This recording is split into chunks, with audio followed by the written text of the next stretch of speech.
Dear student, welcome back to our science class, railway special class. यह class science के physics की class होगी। Science के महत्वपूर्ण प्रश्नों को और पिछली परीक्षाओं में पूछे हुए प्रश्नों का संग्रह बनाया हुआ गया है। चलिए बिना देर के सेशन की शुरुआत करते हैं और स्क्रीन पे आपके पहला प्रश्न दिख रहा है। देखिए क्या इसका आंसर होगा। ताप का एसआई मात्रक है।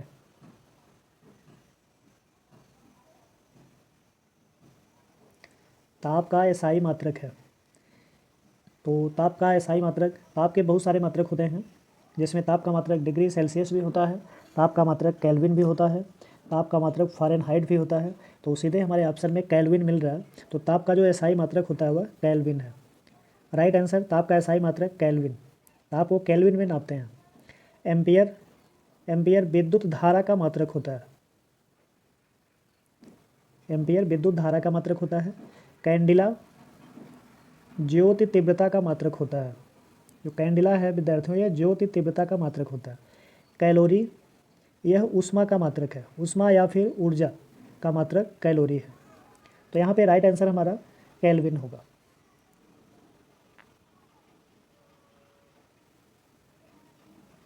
तो इसका राइट आंसर केल्विन है। ताप का एसआई मात्रक केल्विन होता है। चलिए नेक्स्ट प्रश्न देखें। दूसरा प्रश्न आपके स्क्रीन पे दिख रहा है। निम्न में से किस समूह की सभी राशियां सदिश हैं। सदिश पूछा जा रहा है। सदिश यानी वेक्टर की बात यहाँ पे की जा रही है। तो निम्न में से कौन सा वेक्टर है। सदिश कहते किसे हैं। सदिश वे राशियां होती हैं जिन्हें व्यक्त करने के लिए परिमाण के साथ साथ दिशा की आवश्यकता होती है। सदिश वे राशियां हैं जिन्हें व्यक्त करने के लिए परिमाण के साथ साथ दिशा की आवश्यकता होती है। तो इनमें से कौन सी राशि सदिश है जिसमें परिमाण के साथ साथ दिशा की बात होगी। तो पहला ऑप्शन है संवेग, त्वरण, बल। यह तीनों सदिश राशियां हैं। राइट आंसर है, सही आंसर है। दूसरा ऑप्शन है विस्थापन, भार, विद्युत धारा। ये भी बिल्कुल सही ऑप्शन है। विस्थापन भी सदिश होता है, भार भी सदिश होता है और विद्युत धारा भी सदिश होती है। तीसरे ऑप्शन में है विद्युत तीव्रता, बल आघूर्ण, चुंबकीय क्षेत्र। ये भी राइट आंसर है।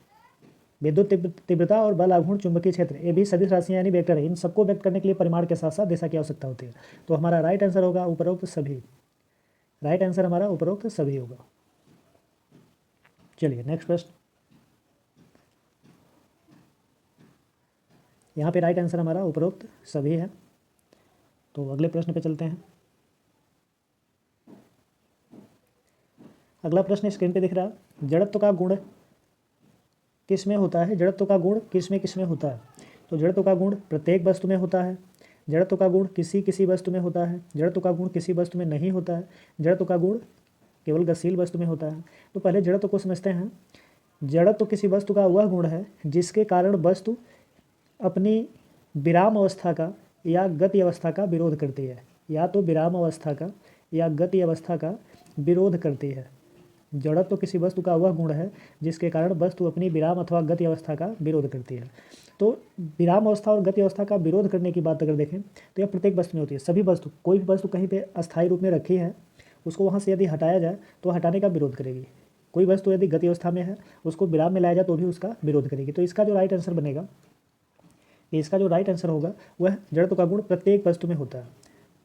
यानी प्रत्येक वस्तु अपनी प्रारंभिक अवस्था से परिवर्तित अगर हो रही है तो वह अब उस परिवर्तन का विरोध करती है। तो जड़त्व का गुण प्रत्येक वस्तु में होता है।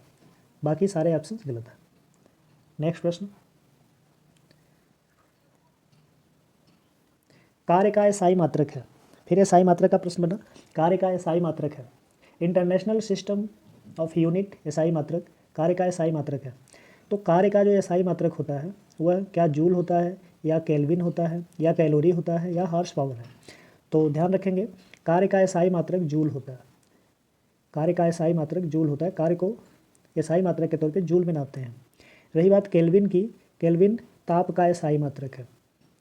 कैलोरी यह ऊष्मा का या ऊर्जा का एसआई मात्रक, यह ऊष्मा का मात्रक है।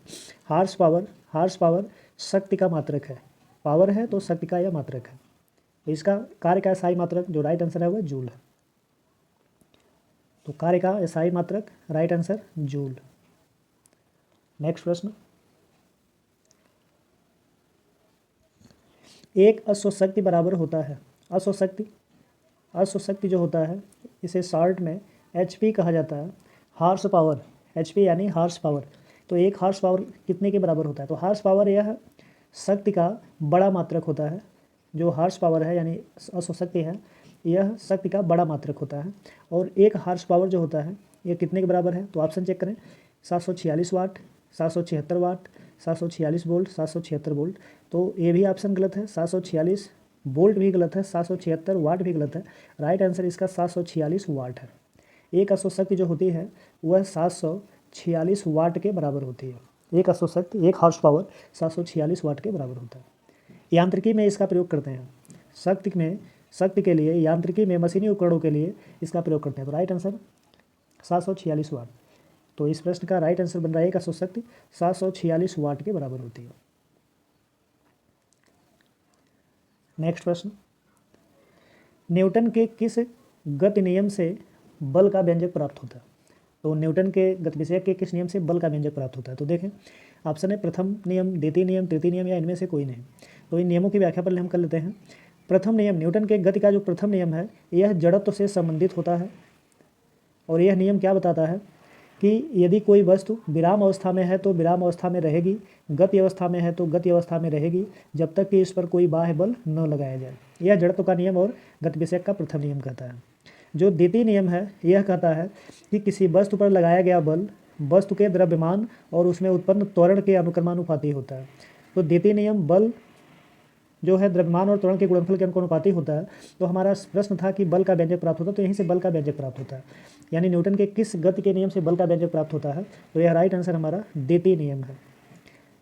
इसका राइट आंसर द्वितीय नियम। तो तृतीय नियम पे आते हैं। तृतीय नियम क्या कहता है? तृतीय नियम जो होता है यह क्रिया प्रतिक्रिया नियम होता है। जो तृतीय नियम है न्यूटन का, यह क्रिया प्रतिक्रिया नियम होता है। यानी इस नियम के अकॉर्डिंग क्या होगा? तो बताएंगे कि यदि किसी वस्तु पे बल लगाया जाता है तो वह वस्तु भी उतनी ही मात्रा में विपरीत दिशा में बल लगाती है, जिसे न्यूटन के गतिविषयक का तृतीय नियम अर्थात क्रिया प्रतिक्रिया का नियम कहते हैं। तो बल का व्यंजक किससे प्राप्त होता है? द्वितीय नियम से। तो यहाँ पे राइट आंसर हमारा होगा कि न्यूटन के गतिविषयक से बल का व्यंजक प्राप्त होता है तो द्वितीय नियम से बल का व्यंजक प्राप्त होता है। वह यही होता है, एफ अनुक्रमानुपाते ma होता है, जहाँ पे ए जो है यह त्वरण है और एम द्रव्यमान है, एम द्रव्यमान बताता है। तो नेक्स्ट प्रश्न,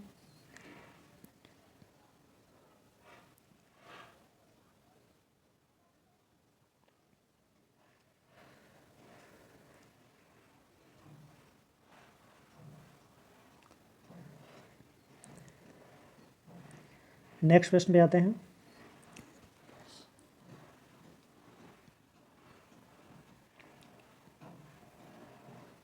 पृथ्वी के तल का पलायन वेग है, पलायन वेग किसे कहते हैं? पृथ्वी के तल का पलायन वेग है, ऑप्शन है इसका 9.8 मीटर पर सेकेंड स्क्वायर, 11.2 किलोमीटर पर सेकेंड, 12.4 मीटर पर सेकेंड, या फिर डी ऑप्शन है 11.2 मीटर पर सेकेंड। तो सबसे पहले हम पलायन वेग की बात करते हैं। पलायन वेग किसे कहते हैं? पलायन वेग वह वेग है जिससे किसी वस्तु को फेंका जाए और वह वस्तु गुरुत्वीय क्षेत्र को पार कर जाए। यानी जिस वेग से किसी वस्तु को प्रक्षेपित करने पर वस्तु पृथ्वी के गुरुत्वीय क्षेत्र को पार कर जाती है, पृथ्वी के गुरुत्वीय क्षेत्र को पार कर जाती है और पुनः वापस नहीं आती, यह वस्तु पुनः वापस नहीं आती, तो वह वेग पलायन वेग होता है, जो कितना होता है? 11.2 किलोमीटर प्रति सेकेंड होता है। यदि पृथ्वी सतह से 11.2 किलोमीटर प्रति सेकंड के वेग से किसी वस्तु को फेंका जाए तो वह पृथ्वी के गुरुत्वीय क्षेत्र को पार कर जाती है और यही वेग इसका पलायन वेग होता है। और वह घटना पलायन कहलाती है कि वह वस्तु पलायन कर गई। तो इसका जो राइट आंसर है 11.2 किलोमीटर प्रति सेकेंड। पृथ्वी का पलायन वेग 11.2 किलोमीटर प्रति सेकेंड। नेक्स्ट प्रश्न,